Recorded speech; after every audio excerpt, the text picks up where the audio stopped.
So good evening everyone. Welcome to our first class of microbiology.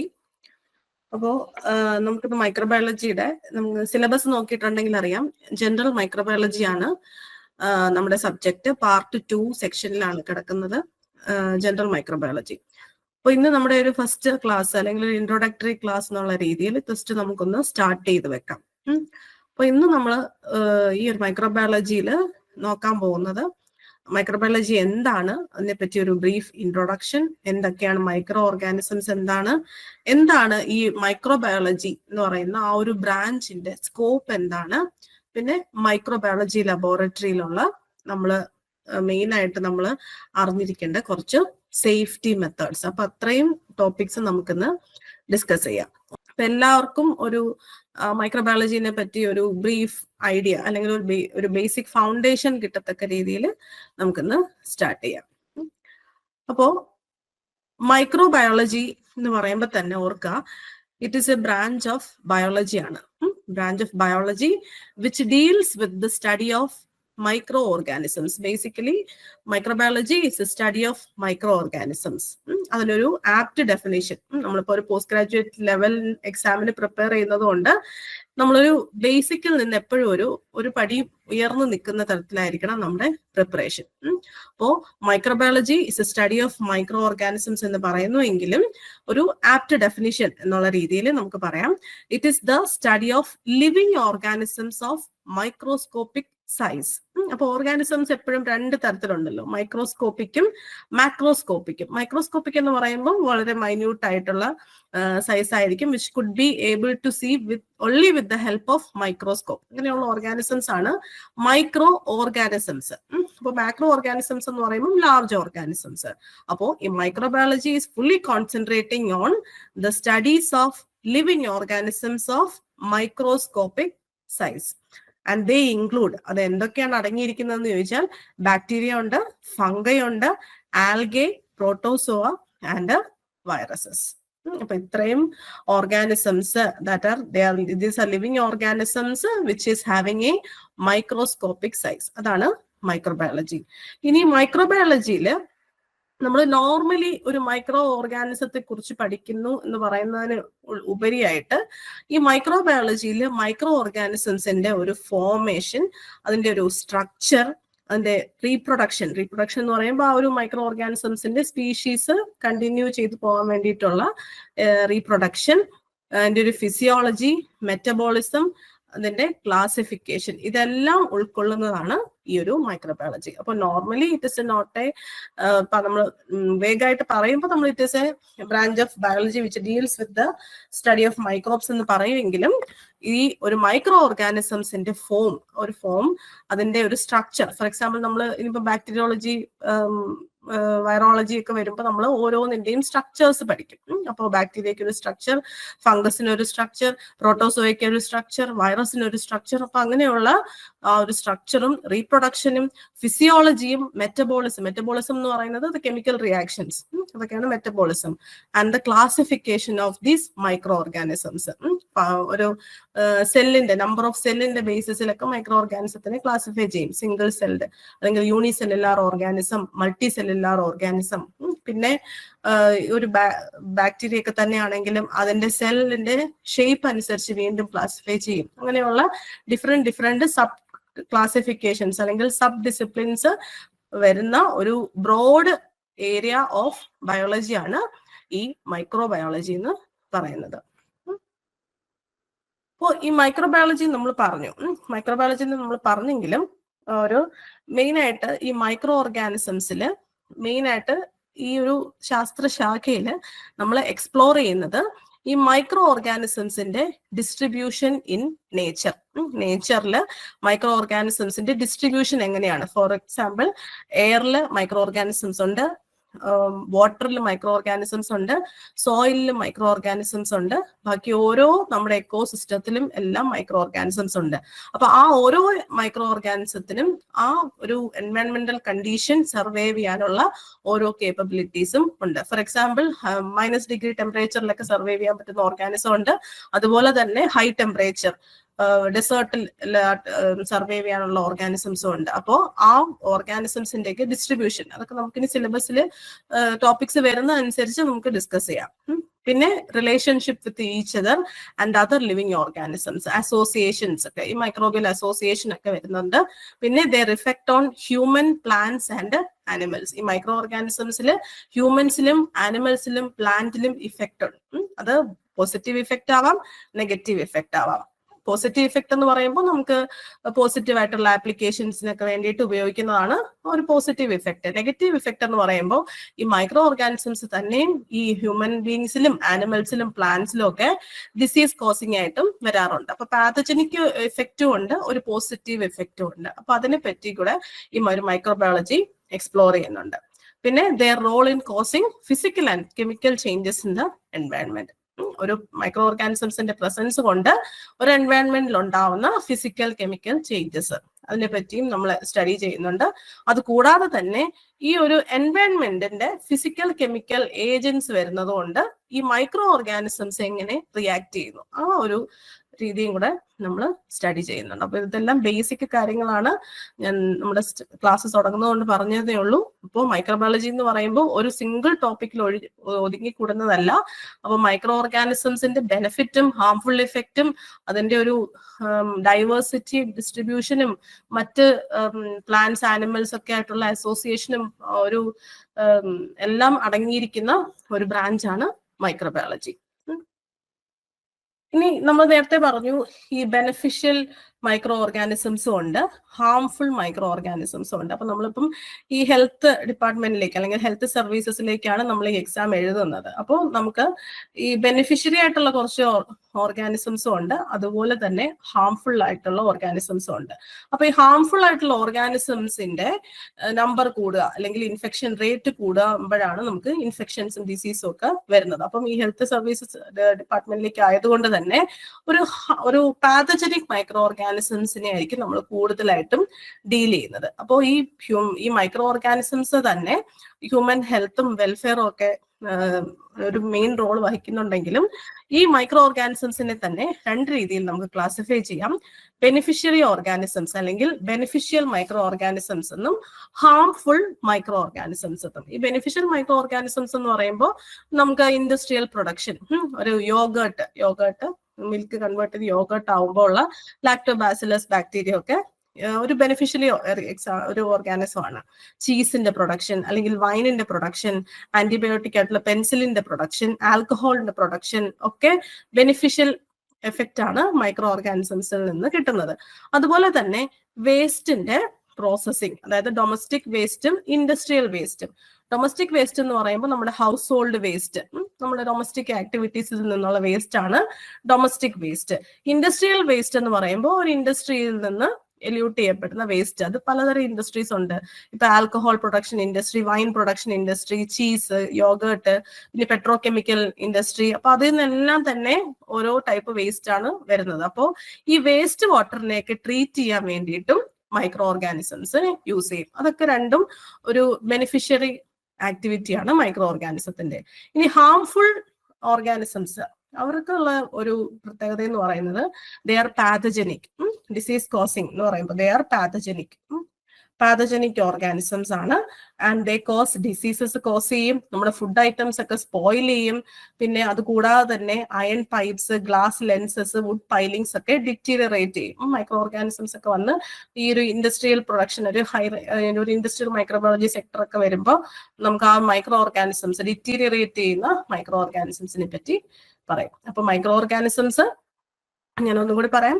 Microbiology എന്ന് പറയുമ്പോൾ it is a study of microorganisms അല്ലെങ്കിൽ living organisms which are microscopic in size and it include bacteria, virus, fungus, protozoa etcetera. Microorganisms 2 types ഉണ്ട്.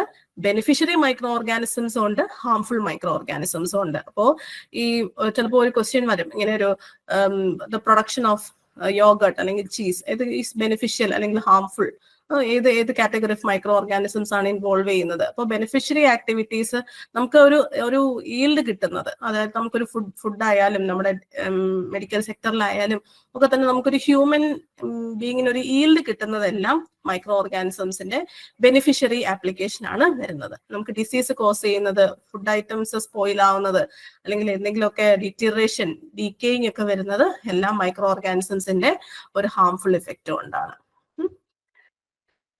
ഇനി വീണ്ടും ഈ മൈക്രോ ഓർഗാനിസംസിന്റെ ഓരോ common characteristics ആണ്. നമ്മളിപ്പോൾ പല ടൈപ്പ് മൈക്രോ ഓർഗാനിസംസ് പറഞ്ഞു. ഈ ബാക്ടീരിയ പറഞ്ഞു, ഫംഗസ്, പ്രോട്ടോസോവ, വൈറസ് എല്ലാം പറഞ്ഞു. അപ്പം ഇതിനെല്ലാം ഈ ബയോളജിക്കൽ സിസ്റ്റത്തിലെല്ലാം തന്നെയും നമ്മൾ ഈ മൈക്രോ ബയോളജി എന്നുള്ളൊരു കാറ്റഗറിയിൽ വരുമ്പോൾ അതിനെല്ലാം ഒരു കോമൺ ക്യാരക്ടറിസ്റ്റിക്സ് ഉണ്ട്. First of all reproduction. Bacterias, ഈ ഓർഗാനിസംസിനെ എല്ലാം തന്നെയും ദ റീപ്രൊഡ്യൂസ്, അതായത് ഒരു ന്യൂ ഇൻഡിവിജ്വലിനെ പ്രൊഡ്യൂസ് ചെയ്യാനുള്ള എബിലിറ്റി ഉണ്ട്. അതായത് ഈ ഇവരുടെ ഒരു സ്പീഷീസിന്റെ കണ്ടിന്യൂവേഷൻ എൻഷുർ ചെയ്യിപ്പിക്കാനായിട്ടും ഒക്കെ ദ റീപ്രൊഡ്യൂസ്. പിന്നെ ന്യൂട്രീഷൻ ആൻഡ് മെറ്റബോളിസം. ന്യൂട്രീഷൻ എന്ന് പറയുമ്പോൾ നമ്മുടെ ഫുഡ് ഐറ്റംസ് ടേക്ക് ഇൻ ചെയ്യുന്ന the process by which micro organism take in the food ingest ചെയ്യുന്ന ആ ഒരു പ്രോസസ്സാണ് ന്യൂട്രീഷൻ എന്ന് പറയുന്നത്. ഇനി മെറ്റബോളിസം എന്ന് പറയുമ്പോൾ ആ ഒരു bodily reactions and the chemical reactions which occur in the cells of micro organisms, അതാണ് മെറ്റബോളിസം. അപ്പൊ ഈ ന്യൂട്രീഷൻ, ഈ മൈക്രോ ഓർഗാനിസംസിന് ഗ്രോ ചെയ്യണമെങ്കിൽ ദേ നീഡ് ന്യൂട്രീഷൻ. അവർക്ക് സർവൈവ് ചെയ്യണമെങ്കിൽ അവരുടെ സെല്ലില് മെറ്റബോളിസം നടക്കണം, അതായത് മെറ്റബോളിക് ആക്ടിവിറ്റീസ് നടക്കണം, അതായത് കെമിക്കൽ റിയാക്ഷൻസ് ഒക്കെ നടക്കണം. എങ്ങനെയെങ്കിൽ മാത്രമേ അവരുടെ ഗ്രോത്തും സർവൈവലും ഒക്കെ നടക്കുള്ളൂ. അപ്പോ ബാക്ടീരിയയുടെ എപ്പോഴും ഈ സറൗണ്ടിങ്സിൽ നിന്നൊക്കെയാണ് അവര് ന്യൂട്രീഷൻ എടുക്കുന്നത്. ഫോർ എക്സാമ്പിൾ നമ്മൾ കൾച്ചർ മീഡിയ ഒക്കെ പഠിക്കുമ്പോൾ നമുക്ക് പറയാൻ പറ്റും. പിന്നെ എക്സ്ക്രീഷൻ, അതായത് അവരുടെ മെറ്റബോളിക് പ്രോസസ് എല്ലാം കഴിഞ്ഞതിന് ശേഷം അവരുടെ ബോഡിയിലെ വേസ്റ്റിനെ എലിമിനേറ്റ് ചെയ്യുന്ന പ്രോസസ്സ് എക്സ്ക്രീഷൻ. പിന്നെ റെസ്പോൺസ് ടു സ്റ്റിമുലൈ, ഒരു എൻവയൺമെന്റൽ ചേഞ്ച് ഡിറ്റക്ട് ചെയ്ത് അതിലേക്ക് റെസ്പോണ്ട് ചെയ്യുക, അതിന് പറയുന്ന പേരാണ് irritability of the biological these micro organisms. പിന്നെ മ്യൂട്ടേഷൻ ആൻഡ് അഡാപ്റ്റേഷൻ. മ്യൂട്ടേഷൻ എന്ന് പറയുന്നത് the sudden inheritable change in the genetic structure of N organism, അതാണ് മ്യൂട്ടേഷൻ. ഓർഗാനിസത്തിന്റെ ജനറ്റിക് സ്ട്രക്ചറിൽ ഉണ്ടാകുന്ന മാറ്റമാണ് മ്യൂട്ടേഷൻ. അഡാപ്റ്റബിലിറ്റി എന്ന് പറയുമ്പോൾ ഒരു ബാക്ടീരിയ ഒരു പുതിയ എൻവയൺമെന്റിലേക്ക് അഡാപ്റ്റ് ചെയ്യപ്പെടുന്നതിനെയാണ് അഡാപ്റ്റേഷൻ എന്ന് പറയുന്നത്. അപ്പൊ ഇതെല്ലാം തന്നെ മൈക്രോ ഓർഗാനിസംസിന്റെ ഒരു കോമൺ ക്യാരക്ടറിസ്റ്റിക്സ് ആണ്. റീപ്രൊഡ്യൂസ് ചെയ്യാനുള്ള കപ്പാസിറ്റി, ന്യൂട്രീഷൻ, അതായത് സറൗണ്ടിങ്സിൽ നിന്ന് അവർക്ക് ഫുഡ് ഇൻടേക്ക് ചെയ്യാനുള്ള കപ്പാസിറ്റി, മെറ്റബോളിസം എന്ന് പറയുന്നത് chemical reactions which is taking place within the cells of these micro organisms, അതാണ് മെറ്റബോളിസം. എക്സ്ക്രീഷൻ എന്ന് പറയുന്നത് മെറ്റബോളിക് പ്രോസസ് എല്ലാം കഴിഞ്ഞതിന് ശേഷം വേസ്റ്റിനെ എലിമിനേറ്റ് ചെയ്യുന്ന പ്രോസസ്സ്. ഇനി ഇറിറ്റബിലിറ്റി എന്ന് പറയുമ്പോഴേ ഓർക്കുക, it is a response to stimuli. ഒരു സ്റ്റിമുലൈ ഉണ്ടാവുമ്പോൾ അതിന്റെ റെസ്പോൺസ്, ഈ സ്റ്റിമുലൈ എന്ന് പറയുന്നത് ആ ഒരു മൈക്രോ ഓർഗാനിസം ഗ്രോ ചെയ്യുന്ന എൻവയൺമെന്റിൽ ഉണ്ടാവുന്ന ഒരു ചേഞ്ച് ആണ് ഈ സ്റ്റിമുലൈ എന്ന് പറയുന്നത്. പിന്നെ മ്യൂട്ടേഷൻ, അഡാപ്റ്റേഷൻ ഒക്കെയാണ് നമ്മൾ genetic engineering, recombinant DNA technology അങ്ങനെയൊക്കെ ഉള്ള മോളിക്കുലർ ലെവലിലാണ് മ്യൂട്ടേഷൻസ് ഒക്കെ വരുന്നത്. പിന്നെ അഡാപ്റ്റേഷൻ എന്ന് പറയുമ്പോൾ ഒരു ന്യൂ എൻവയൺമെന്റിലേക്ക് ഒരു മൈക്രോ ഓർഗാനിസം അഡാപ്റ്റ് ആവുക, ഇതാണ് അഡാപ്റ്റേഷൻ. ഇതെല്ലാം തന്നെയും ഒരു മൈക്രോ ഓർഗാനിസംസിന്റെ കോമൺ ഫീച്ചേഴ്സ് ആണ്, അല്ലെങ്കിൽ കോമൺ ക്യാരക്ടറിസ്റ്റിക്സ് ആണ്. ഇനി നമുക്ക് ബേസിക് ആയിട്ട് വീണ്ടും വരാം. മൈക്രോബയോളജിയിൽ ഏറ്റവും കൂടുതൽ പറയുന്ന രണ്ട് വാക്കുകളാണ് പ്രോകാരിയോട്സ് എന്നും യൂകാരിയോട്സ് എന്നും. ഞാനൊരു ഫിഗർ കാണിക്കാം. പ്രോകാരിയോട്ടിക് സെല്ലും യൂകാരിയോട്ടിക് സെല്ലും, ഇതൊക്കെ ചെറിയ ക്ലാസ്സിൽ നമ്മൾ പറഞ്ഞു വരുന്നതാണ്. അപ്പൊ പ്രോകാരിയോട്സിന്റെ പ്രത്യേകത അത് വളരെ സിമ്പിൾ ആണ്. ദേ ആർ യൂണിസെല്ലുലാർ ഓർഗാനിസംസ് ആണ്. ഒരു വെൽ ഡിഫൈൻഡ് ന്യൂക്ലിയസ് അവർക്ക് ഉണ്ടാവില്ല. അവരുടെ genetic material is found in a nucleoid region. ഈ ഒരു പ്രോകാരിയോട്ടിക് സെൽസിന് lack cell membrane bound cell organelles ഒന്നും ഉണ്ടാവില്ല. ഒരു എക്സാമ്പിൾ ആണ് ബാക്ടീരിയ. ഈ പറഞ്ഞതെല്ലാം തന്നെയും ഈ ഒരു ഫിഗറിലുണ്ട്. they are unicellular organisms without the cell bound organelles, cell membrane ഒന്നും തന്നെ ഇല്ല. അത് മാത്രമല്ല, അവരുടെ ജനറ്റിക് മെംബ്രെയിൻ എന്ന് പറയുന്ന ഒരു ജനറ്റിക് മെറ്റീരിയൽ എന്ന് പറയുന്നത് it is called a nucleoid region, the prokaryotic cell. The eukaryotic cell in the case, they have a well-defined nucleus or a well-defined nucleus under, and these are embedded with the cell organelles. Cell organelles എല്ലാം തന്നെ embedded ആയിട്ടുണ്ട്. They can be unicellular അല്ലെങ്കിൽ multicellular. ഈ prokaryotes ഒരു simple structure ആണെങ്കിൽ eukaryotes-ന്റെ which is more complex than prokaryotes. അപ്പോൾ ഒരു well-defined nucleus ഉണ്ട്. They can be multicellular or unicellular. അവരുടെ ഒരു സെൽ സ്ട്രക്ചർ എന്ന് പറയുന്നത് it is one of the complex cell structure. Membrane bound organelles എല്ലാം തന്നെ വരുന്നുണ്ട്. അപ്പോൾ ഈ യൂക്കാരിയോട്സിൽ വരുന്ന organisms plants, animals, fungus, protist എന്ന് പറയുന്നത് കിങ്ഡം പ്രോട്ടിസ്റ്റയിൽ വരുന്ന ഓർഗാനിസംസിനെയാണ് പ്രോട്ടിസ്റ്റ് എന്ന് പറയുന്നത്. ഇതാണ് ബേസിക് ആയിട്ട് പ്രോകാരിയോട്സും യൂക്കാരിയോട്സും. Well defined nucleus. അപ്പം പ്രോകാരിയോട്സിലെ ആ ഒരു ന്യൂക്ലിയോയിഡ് റീജിയൻ എന്നാണ് പറയുന്നത്. യൂക്കാരിയോട്ടില് ഒരു വെൽ ഡിഫൈൻഡ് ന്യൂക്ലിയസ് ഉണ്ട്. ഇനി അത് കൂടാതെ തന്നെ ജസ്റ്റ് ഒരു ക്ലാസിഫിക്കേഷൻ വന്നിട്ടുണ്ട്. മെയിൻലി ഏതൊക്കെ ഗ്രൂപ്പ്സ് ആണ് വരുന്നത്? പ്രോകാരിയോട്ടിക് സെൽസിലെ ബാക്ടീരിയാസ് ആണ്. യൂക്കാരിയോട്ടിക് സെല്ലില് algae, fungi, protozoa, plants, animals. പിന്നെ സൈസ് റേഞ്ച് പറയുന്നത് ഏകദേശം ഒരു 1 to 2 മൈക്രോമീറ്റർ അല്ലെങ്കിൽ സ്മോളർ. മറ്റേത് യൂക്കാരിയോട്ടിക് സെൽസ് എന്ന് പറയുമ്പോൾ which is greater than 5 micrometre in width and diameter. അതിന്റെ ജനറ്റിക് സിസ്റ്റം എന്ന് പറയുന്നത് മെയിൻ ആയിട്ട് ഒരു ന്യൂക്ലിയോയിഡ് റിയേജൻ ആണുള്ളത്. പക്ഷെ യൂക്കാരിയോട്ടിക് സെൽസിൽ ന്യൂക്ലിയസ് ഉണ്ട് which is associated with all the cell membrane, cell organelles, mitochondria, chloroplast എല്ലാം തന്നെ. ന്യൂക്ലിയസ് ലൊക്കേഷൻ എന്ന് പറയുമ്പോൾ which is not surrounded by a nuclear membrane ഉണ്ടാവില്ല. ആകെ ഒരു സർക്കുലർ DNA മാത്രമേ ഉണ്ടായിരിക്കുള്ളൂ. പക്ഷെ യൂക്കാരിയോട്സിന്റെ കേസിൽ which is bounded by a nuclear membrane and multiple chromosomes. അപ്പൊ ഇത്രയാണ് ഒരു 3 സ്ലൈഡാണ് പ്രോകാരിയോട്ടും യൂക്കാരിയോട്ടും. ഫിഗർ നമ്മൾ ബേസിക് ആയിട്ട് നമുക്ക് അറിയാവുന്നതായിരിക്കും, എന്നിരുന്നാലും നമ്മൾ ബേസിക് ഫൗണ്ടേഷൻ അറിഞ്ഞിരിക്കുക. Prokaryote, eukaryote. സെൽ സൈസും ആ ഒരു ന്യൂക്ലിയോയിഡ് റീജിയൻ, ആ ഒരു ജനറ്റിക് മെറ്റീരിയൽ ക്യാരി ഓവർ ചെയ്യുന്ന ആ ഒരു റീജിയൻ എന്ന് പറയുന്ന ന്യൂക്ലിയോയിഡ് ആണ്. വെൽ ഡിഫൈൻഡ് ന്യൂക്ലിയസ് ഇല്ലാത്തത് പ്രോകാരിയോട്സും, വെൽ ഡിഫൈൻഡ് ന്യൂക്ലിയസ് ഉള്ളതും അതിന്റെ കൂടെ തന്നെ സെൽ ബോണ്ട് ഓർഗനൽസ് എല്ലാം എംബഡഡ് ആയിട്ടുള്ളതും യൂക്കാരിയോട്ടിക് സെല്ലാണ്. ഇനി ഈ മൈക്രോ ഓർഗാനിസംസ് നമ്മൾ പറഞ്ഞു, ഒരുപാട് മൈക്രോ ഓർഗാനിസംസ് ഉണ്ട്. Algae, virus, bacteria, protozoa, fungi. അപ്പൊ ഈ ഗ്രൂപ്പ് ഓഫ് മൈക്രോ ഓർഗാനിസംസിന്റെ ഒരു ചെറിയ ഇൻട്രൊഡക്ഷൻ.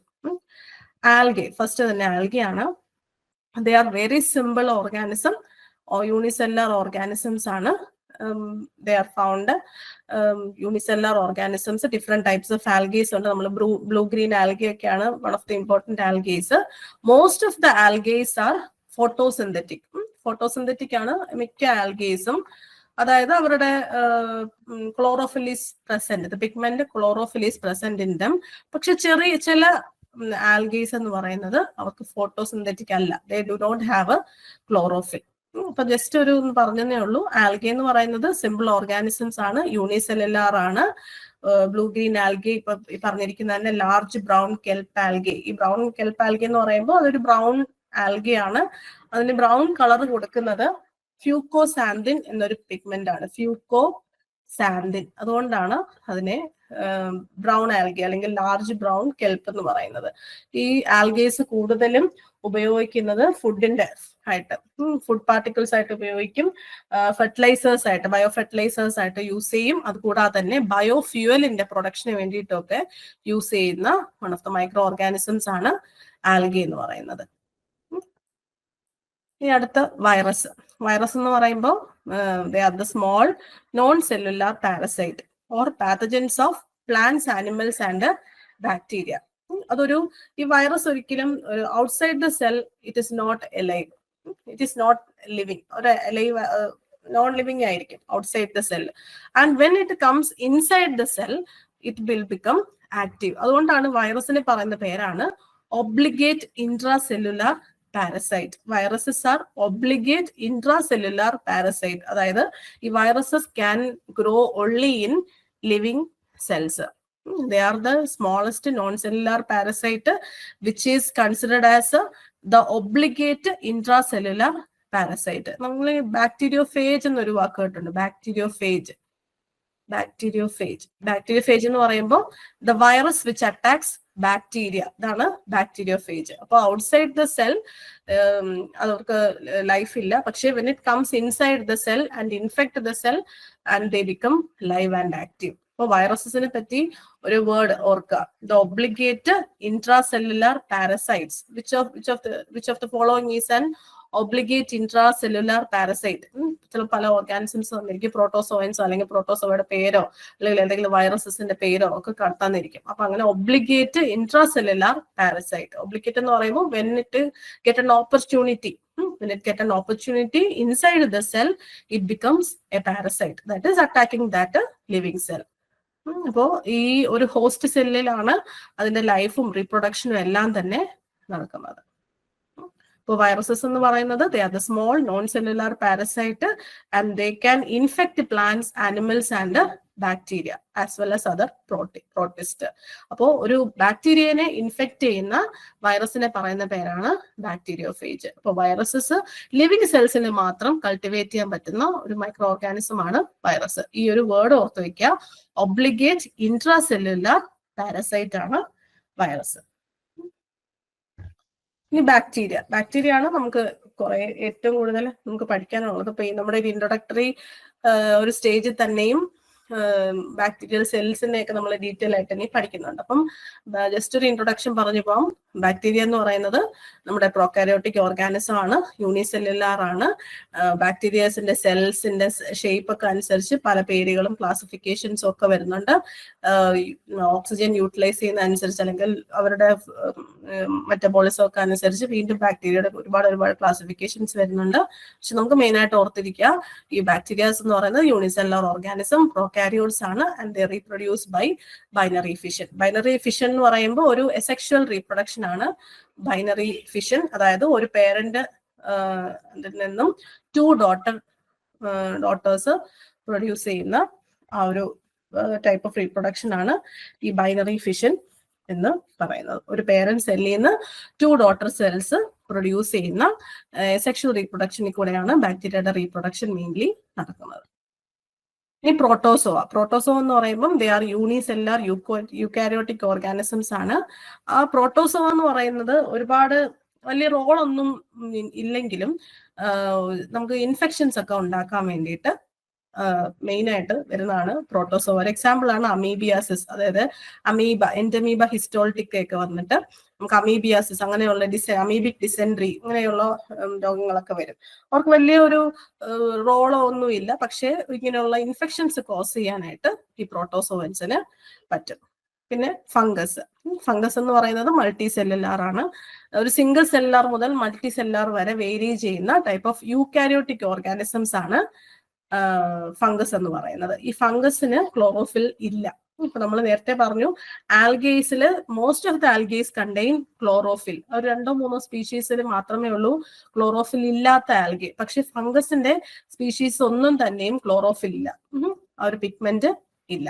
അപ്പൊ ഈ ഫംഗസ് എന്ന് പറയുമ്പോൾ ഈസ്റ്റ് മുതൽ മഷ്റൂം വരെയും ഫംഗസ് ആണ്. ഒരു സിംഗിൾ സെൽഡ് ഈസ്റ്റ് മുതൽ ഒരു മൾട്ടി സെല്ലുലാർ മഷ്റൂം വരെ, അല്ലെങ്കിൽ പഫ് ബാൾസ് എന്ന് പറയുമ്പോൾ ഈ മഷ്റൂം പോലെ തന്നെ ഇരിക്കും, ഒരു റൗണ്ട് സ്ട്രക്ചർ ആണ്. പക്ഷെ അത് മെച്ചുർ ആവുന്ന സമയത്ത് അതിങ്ങനെ ബേസ്റ്റ് ചെയ്യും, ഇങ്ങനെ മെച്ചുർ ആയി കഴിയുമ്പോൾ ഇങ്ങനെ പൊട്ടിത്തെറിച്ച് അങ്ങനെയാണ് അവരുടെ റീപ്രൊഡക്ഷനും ആ സ്പോർട്സ് ഒക്കെ പുറത്തു വന്നും ഒക്കെ നടക്കുന്നത്. അപ്പൊ അങ്ങനെയുള്ള ഒരു round shaped multicellular form ആണ് puff balls. Similar to mushroom പോലെ തന്നെയുള്ള ഒരു സ്ട്രക്ചർ തന്നെയാണ് പഫ് ബോൾ. പക്ഷെ ഒരു ഡിഫറൻസ് എന്ന് പറയുന്നത് മെച്ചുർ ആവുമ്പോഴത്തേന് അതിന്റെ ആ ഒരു ഔട്ടർ കവറിങ് ബേസ്റ്റ് ചെയ്യും, അതാണ് ഡിഫറൻസ്. അപ്പോൾ ഒരു സിംഗിൾ സെല്ലുലാർ മൈക്രോസ്കോപ്പിക് ഈസ്റ്റ് മുതൽ ഒരു മൾട്ടി സെല്ലുലാർ മഷ്റൂം അല്ലെങ്കിൽ പഫ് ബോൾ വരെ ഉള്ളതും ഫംഗസ് തന്നെയാണ്.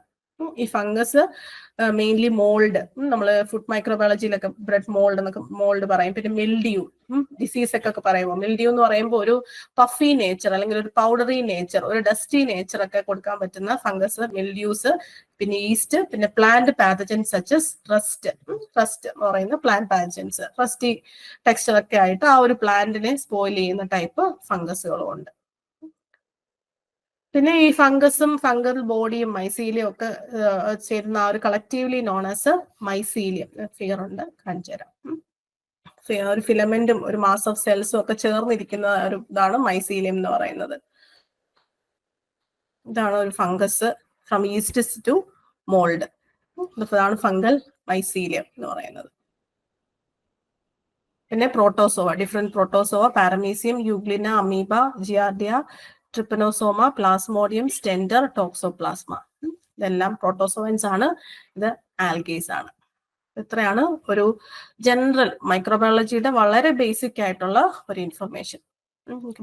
മെഡിക്കൽ ബയോകെമിസ്ട്രിക്കാരൊക്കെ ഉണ്ടെന്ന് വിചാരിച്ചാണ് ഞാൻ ഒരു ബേസിക് മൈക്രോബയോളജി ആദ്യം ഒന്ന് ഒരു ബേസ് ആയിട്ട് വെച്ച് പറഞ്ഞത്. വളരെ ബേസിക്കിൽ നിന്ന് സ്റ്റാർട്ട് ചെയ്ത അതാണ്. നമുക്കൊരു എപ്പോഴും ഒരു എല്ലാ സബ്ജക്റ്റിലും നമുക്കൊരു ഫൗണ്ടേഷൻ ഉണ്ടായിരിക്കുന്നത് എപ്പോഴും നല്ലതാണ്. അപ്പോൾ വെറുതെ നമ്മളൊരു വളരെ ബേസിക് ആയിട്ട് തുടങ്ങി മൈക്രോബയോളജി എന്താണ്, മൈക്രോ ഓർഗാനിസംസ് എന്താണ്, എന്തൊക്കെയാണ് മൈക്രോ ബയോളജിയുടെ വാസ്റ്റ് എക്സ്റ്റെൻഡ് ഏരിയ അല്ലെങ്കിൽ ആ ഒരു ഇൻഡെപ്തിൽ അതിന്റെ ഒരു ഡീറ്റെയിലിംഗ് പോകുന്നത് എങ്ങനെയാണ്, ഒരു ഇന്ററാക്ഷൻസും ഫിസിക്കൽ ചേഞ്ചും ഒക്കെ വന്ന് പറഞ്ഞു. പിന്നെ ബെനിഫിഷ്യൽ ഓർഗാനിസംസ് ഉണ്ട്, ഹാംഫുൾ ഓർഗാനിസംസ് ഉണ്ട്, അതിനെപ്പറ്റി സംസാരിച്ചു. പിന്നെ ഈ മൈക്രോ ഓർഗാനിസംസിനെല്ലാം ഉള്ള ഒരു കോമൺ ക്യാരക്ടറിസ്റ്റിക് റീപ്രൊഡ്യൂസ് ചെയ്യുന്നതിലും ന്യൂട്രീഷൻ ആ ഫുഡിനെ ഇൻജസ്റ്റ് ചെയ്യുന്നതാണ് ന്യൂട്രീഷൻ. മെറ്റബോളിസം എന്ന് പറയുന്നത് ആ ഒരു ഇൻജസ്റ്റ് ചെയ്ത ഫുഡിനെ നമ്മൾ എനർജി ആയിട്ട് കൺവേർട്ട് ചെയ്യുന്നതാണ് മെറ്റബോളിസം. കെമിക്കൽ റിയാക്ഷൻസ് എക്സ്ക്രീറ്റ് ചെയ്യുന്നു, ഒരു സ്റ്റിമുലൈക്ക് റെസ്പോണ്ട് ചെയ്യുന്നു, പിന്നെ മ്യൂട്ടേഷനും അഡാപ്റ്റേഷനും. പിന്നെ പ്രോകാരിയോട്സ്, യൂകാരിയോട്സ് വളരെ ബേസിക് ആയിട്ടുള്ള ബേസിക് മൈക്രോബയോളജി ആണ്. പിന്നെ ഗ്രൂപ്പ് ഓഫ് മൈക്രോ ഓർഗാനിസംസ്, എന്താണ് ഈ ടൈപ്പ് ഓഫ് മൈക്രോ ഓർഗാനിസംസ് എല്ലാം എന്നുള്ള രീതിയിൽ. Unicellular, multi cellular. ആൽഗെ എന്ന് പറയുമ്പോൾ ഓർക്കുക, most of the algaes are photosynthetic. Photosynthetic എന്ന് പറയുമ്പോൾ ക്ലോറോഫിൽ പിഗ്മെന്റ് ഉണ്ട്. അപ്പം ചിലപ്പോൾ ക്വസ്റ്റ്യൻസ് ഒരിക്കലും ഡയറക്റ്റ് ആയിരിക്കത്തില്ല, which one of those is photosynthetic അല്ലെങ്കിൽ വിച്ച് വൺ കണ്ടെയ്ൻ ക്ലോറോഫിൽ എന്ന് പറഞ്ഞിട്ട് ചിലപ്പോൾ ചില ആൽഗേസിന്റെ പേരായിരിക്കും തരുന്നത്. അപ്പൊ ഞാൻ ഒരു 2-3 ആൽഗയുണ്ട് ഫോട്ടോസിന്തറ്റിക് അല്ലാത്തത്, ഞാൻ അതൊന്ന് ജസ്റ്റ് എഴുതിയേക്കാം, നിങ്ങൾ ശ്രദ്ധിച്ചാൽ മതി. നോൺ ഫോട്ടോസിന്തറ്റിക് എന്ന് പറയുമ്പോൾ അവർക്ക് ക്ലോറോഫിലിന്റെ പ്രസൻസ് ഇല്ല. ഹെറ്ററോകോണ്ട് ആൽഗെ, മൈക്കോഫൈറ്റ്, പിന്നെ കോറലിൻ ആൽഗെ.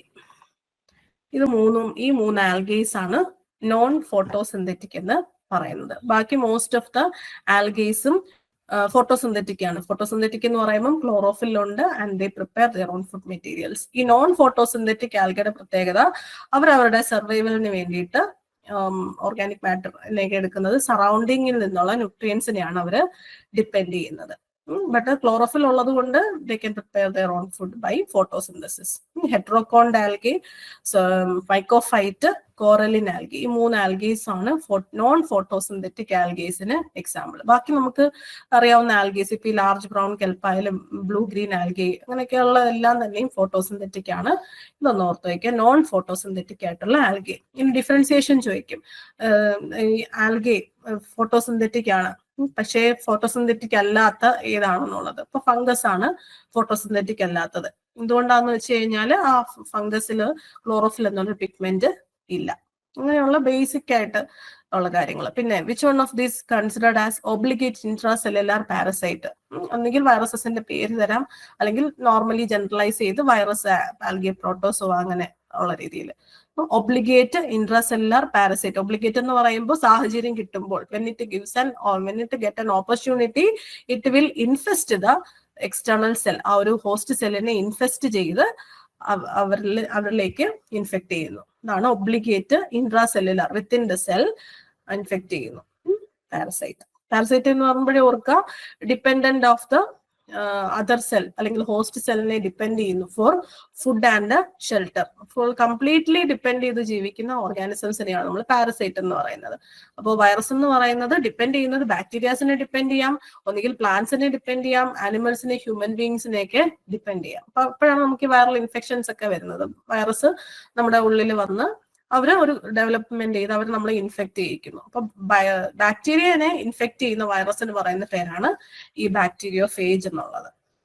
ഇതാണ് വളരെ ബേസിക് ആയിട്ടുള്ള ഇത്. പിന്നെ protozoa, Entamoeba histolytica, amoebic dysentery അങ്ങനെയുള്ള ഡിസീസസ് ഉണ്ടാക്കും. ഫംഗസിന്റെ കാര്യം പറഞ്ഞു, ദേ ആർ ലാക്ക് ക്ലോറോഫിൽ ഇല്ല, and they are non photosynthetic. ഇത്രയാണ് നമ്മൾ പറഞ്ഞത്.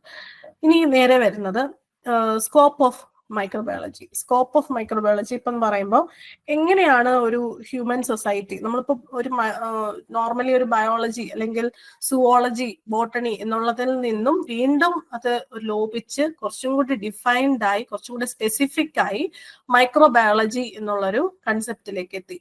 അപ്പൊ ഈ മൈക്രോബയോളജി എന്നുള്ള കൺസെപ്റ്റ് എത്തുമ്പോൾ വാട്ട് ഇസ് ഇറ്റ്സ് സ്കോപ്പ്, എവിടെയാണ് ആ ഒരു സ്കോപ്പ് അല്ലെങ്കിൽ ഒരു ഇമ്പോർട്ടൻസ് വരുന്നത് എന്നുള്ളതാണ് ഈ സ്കോപ്പ് ഓഫ് മൈക്രോബയോളജി എന്ന് പറയുന്നത്.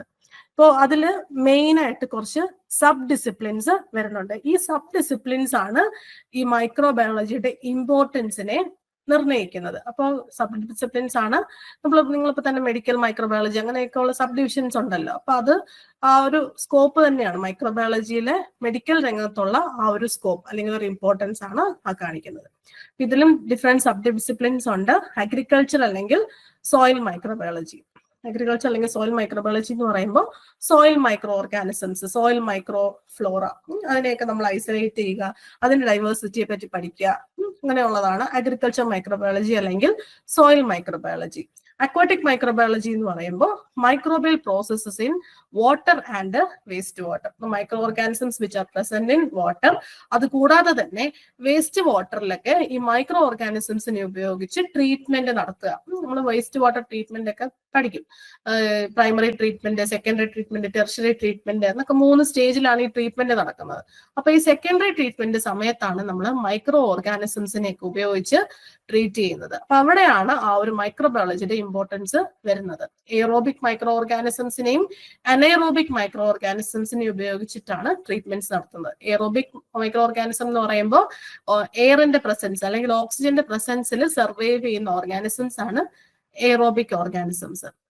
അനൈറോബിക് ഓർഗാനിസംസ് എന്ന് പറയുമ്പോൾ ഓക്സിജന്റെ പ്രസൻസ് വേണ്ട അവർക്ക് സർവൈവ് ചെയ്യാനായിട്ട്. Without the presence of oxygen they can survive. അങ്ങനെയുള്ള ഓർഗാനിസംസ് ആണ് അനൈറോബിക് ഓർഗാനിസംസ്. അപ്പോൾ വേസ്റ്റ് വാട്ടർ ട്രീറ്റ്മെന്റിനൊക്കെ ഉപയോഗിക്കുന്ന അല്ലെങ്കിൽ മൈക്രോബിയൽ ഓർഗാനിസംസിന്റെ study in the water and waste water ആണ് അക്വാട്ടിക് മൈക്രോബയോളജി. ദെൻ മൈക്രോബയോളജി എന്ന് പറയുമ്പോൾ ഈ മൈക്രോ ഓർഗാനിസംസിനെ ഉപയോഗിച്ചിട്ട് ഒരു വാല്യൂ ആഡഡ് പ്രോഡക്റ്റിന്റെ പ്രൊഡക്ഷൻ, അതാണ് ബയോടെക്നോളജി. ഒരു സബ് ഡിസിപ്ലിൻ ആണ്. നമ്മൾക്ക് കോസ്മെറ്റിക്സിന്റെ പ്രൊഡക്ഷൻ ആയാലും ആന്റിബയോട്ടിക്സിന്റെ പ്രൊഡക്ഷൻ ആയാലും വൈറ്റമിൻസിന്റെ പ്രൊഡക്ഷൻ ആയാലും ഒക്കെ തന്നെ comes under this discipline. Genomics, ജീനോമിന്റെ സീക്വൻസിങ്ങും അനാലിസിസും ഒക്കെ.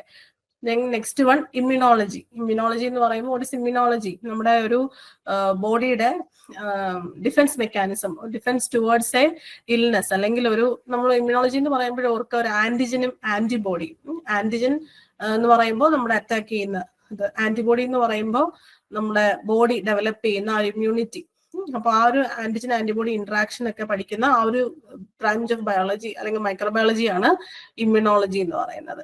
പിന്നെ ഇൻഡസ്ട്രിയൽ മൈക്രോബയോളജി, നമ്മൾ നേരത്തെ പറഞ്ഞ പോലെ ലാർജ് സ്കെയിൽ പ്രൊഡക്ഷൻ ഓഫ് ഈ കെമിക്കൽസ്, ആന്റിബയോട്ടിക്സ്, കമോഡിറ്റീസ് എല്ലാം തന്നെ industrial microbiology. Then medical microbiology which control of infectious diseases. Then 8th one microbial biochemistry എന്ന് പറയുമ്പോൾ enzymes, chemical reactions in the cell, structural biology. Then 9th one microbial ecology, മൈക്രോബിന്റെ diversity, അത് survive ചെയ്യുന്ന habitat. For example ഒരു grass ലാൻഡിലുള്ള microorganisms ആയിരിക്കില്ല ഒരിക്കലും ഒരു ഡെസേർട്ടിലുള്ളത്, അല്ലെങ്കിൽ ഒരു റോക്കി ഏരിയയിലുള്ള മൈക്രോ ഓർഗാനിസം ആയിരിക്കത്തില്ല ഒരിക്കലും വാട്ടറിലുള്ളത്. അപ്പൊ ആ ഒരു മൈക്രോ ഓർഗാനിസംസും അതിന്റെ ഒരു ഡൈവേഴ്സിറ്റിയും അതിന്റെ ഒരു ബയോജിയോ കെമിസ്ട്രി, ബയോളജിക്കലും ജിയോളജിക്കലും ആയിട്ടുള്ള ആ ഒരു ഇന്ററാക്ഷൻസ്, അതാണ് മൈക്രോബിയൽ ഇക്കോളജി. ഇക്കോളജി എന്ന് പറയുമ്പോൾ ഓർക്കുക ഇറ്റ് ഇസ് അനദർ ബ്രാഞ്ച്. ഇക്കോസിസ്റ്റംസിനെയൊക്കെ കുറിച്ച് പഠിക്കുന്ന ശാസ്ത്രശാഖയാണ് ഇക്കോളജി. അതിൽ മൈക്രോബ്സിനെ പറ്റിയാണ് സ്പെസിഫൈ ചെയ്യുന്നതെങ്കിൽ അത് microbial ecology. Next one is microbial genetics, genes, heredity, genetic variations ഒക്കെ. പിന്നെ microbial physiology, nutrition, metabolism, bioenergetics. Microbial systematics, ക്ലാസിഫിക്കേഷനും നോമൻക്ലേച്ചർ. നോമൻക്ലേച്ചർ എന്ന് പറയുമ്പോൾ naming of these micro organisms. 13th one molecular biology. Molecular biology എന്ന് പറയുമ്പോൾ നമ്മുടെ recent ആയിട്ടുള്ള molecular techniques എല്ലാം തന്നെ, ന്യൂക്ലിയിക് ആസിഡ്സും പ്രോട്ടീൻസും, ജനറ്റിക് ഇൻഫർമേഷന്റെ പ്രോസസ്സിങ്ങും, DNA ടെക്നോളജി, ജനറ്റിക് എഞ്ചിനീയറിംഗ്, ബാക്കി നമ്മുടെ ടെസ്റ്റുകളെല്ലാം അതെല്ലാം തന്നെ വരും ഈ ഒരു molecular biology. Then last one is virology, വൈറസും അതിന്റെ സബ് വൈറൽ പാർട്ടിക്കിൾസിന്റെ ഒക്കെ സ്റ്റഡി. ഇത് കൂടാതെ തന്നെ കുറച്ച് അപ്ലൈഡ് ഏരിയാസ് ഓഫ് മൈക്രോബയോളജി ഉണ്ട്. അതിൽ 4 എണ്ണം ഉണ്ട്. ഫസ്റ്റ് വൺ എന്ന് പറയുന്നത് എയ്റോ മൈക്രോബയോളജി. എയ്റോ മൈക്രോബയോളജി എന്ന് പറയുമ്പോൾ study of airborne micro organisms. For example air pollution ഒക്കെ ഡയറക്റ്റ് പെട്ടെന്ന് ഉണ്ടാവുന്ന സ്ഥലങ്ങളിൽ ഒക്കെ നമുക്ക് ഈ എയർബോൺ പാത്തജൻസിന്റെ ഒക്കെ ഇന്റൻസിറ്റി നമുക്ക് അറിഞ്ഞിരിക്കണം. അപ്പൊ ഈ എയർബോൺ പാത്തജൻസ് അല്ലെങ്കിൽ എയർബോൺ മൈക്രോ ഓർഗാനിസംസിന്റെ മാത്രം ഉള്ള സ്റ്റഡി പറയുന്ന പേരാണ് aero microbiology. Then food microbiology which is related to food. ഒരു ഫുഡിന്റെ പ്രോസസ്സിംഗ്, പ്രിസർവേഷൻ, ഒരു പ്രിപ്പറേഷൻ, അല്ലെങ്കിൽ ഒരു ഫുഡ് വന്നതിന് ഒരു ഫുഡ് ഇൻടേക്ക് ചെയ്തതിന് ശേഷം എന്തെങ്കിലും ഒരു ഡിസീസ് അല്ലെങ്കിൽ ഫുഡ് ബോൺ ഇൻഫെക്ഷൻ ഉണ്ടായതിനു ശേഷം അതിന്റെ കോസറ്റീവ് ഫാക്ടറിനെ കണ്ടുപിടിക്കുന്നു. ഫോർ എക്സാമ്പിൾ നമ്മുടെ food borne pathogens especially E coli, Salmonella, Clostridium അങ്ങനെയുള്ള ഓർഗാനിസംസ് ഫുഡിന്റെ പ്രിസർവേഷൻ സമയത്ത്, ഈ കാനിങ് പോലുള്ള പ്രിസർവേഷൻ സമയത്ത് ഏതൊക്കെ ബാക്ടീരിയാസിനെ, ക്ലോസ്ട്രിഡിയം ബാക്ടീരിയാസിനൊക്കെ ഗ്രോ ചെയ്യാത്ത രീതിയിൽ അതിനെ പ്രിസർവ് ചെയ്യുക, അങ്ങനെയുള്ള എല്ലാ ഫുഡുമായിട്ട് റിലേറ്റ് ചെയ്തെല്ലാം വരുന്നത് ഈ food microbiology. Then exo microbiology. Exo microbiology എന്ന് പറയുമ്പോൾ microorganisms in outer space, അതായത് നമ്മുടെ എർത്തിന് വെളിയിലുള്ള ഔട്ടർ സ്പേസിലുള്ള മൈക്രോ ഓർഗാനിസംസിനെ പറ്റിയുള്ള സ്റ്റഡിയാണ് exo microbiology. Then geochemical microbiology. ഇതെല്ലാം വളരെ റീസെന്റ് ആയിട്ടുള്ള അപ്ലൈഡ് ഏരിയാസ് ആണ്. ദ ജിയോ കെമിക്കൽ എന്ന് പറയുമ്പോഴേ ഓർക്കുക which is related to the earth അല്ലെങ്കിൽ എർത്തിന്റെ ഇന്റീരിയറുമായിട്ട് ബന്ധപ്പെട്ടിട്ടാണ് ഈ ഒരു ജിയോ കെമിക്കൽ മൈക്രോബയോളജി വരുന്നത്. അത് കൂടുതലും കോളിന്റെ എക്സ്ട്രാക്ഷൻ, മിനറൽസിന്റെ എക്സ്ട്രാക്ഷൻ, ഈ ജിയോതെർമൽ ഗ്യാസിന്റെ ഫോർമേഷൻ, ജിയോതെർമൽ എനർജി കിട്ടുന്ന സമയത്ത്, അല്ലെങ്കിൽ ഒരു ബയോ റെമഡിയേഷൻ അല്ലെങ്കിൽ ബയോ മിനറലൈസേഷൻ, ഒരു ഓറിൽ നിന്ന് ഒരു മെറ്റലിനെ വേർതിരിക്കാൻ വേണ്ടിയിട്ട് ഉപയോഗിക്കുന്ന മൈക്രോ ഓർഗാനിസം. ഓർ എന്ന് പറയുമ്പോൾ അയിര്. അപ്പൊ അതിൻ്റെ നിന്ന് ഒരു മെറ്റലിനെ അല്ലെങ്കിൽ ഒരു മിനറലിനെയൊക്കെ റിട്രീവ് എടുക്കാൻ വേണ്ടിയിട്ടൊക്കെ ഈ മൈക്രോ ഓർഗാനിസംസിനെ ഇപ്പൊ അപ്ലൈ ചെയ്യുന്നുണ്ട്. ഈ bio leaching, bio remediation, bio mining, അങ്ങനെയുള്ള കാര്യങ്ങൾ ഇതെല്ലാം വരുന്ന ആ ഒരു പാർട്ടാണ് ഈ ജിയോ കെമിക്കൽ മൈക്രോബയോളജി എന്ന് പറയുന്നത്. അപ്പൊ ഇത്രയാണ് മൈക്രോബയോളജിയുടെ ഒരു സ്കോപ്പ് എന്ന് പറയുന്നത്. ഓക്കെ, അപ്പൊ നമുക്കിന്ന് അടുത്ത ക്ലാസ്സിൽ കാണാം. Good night.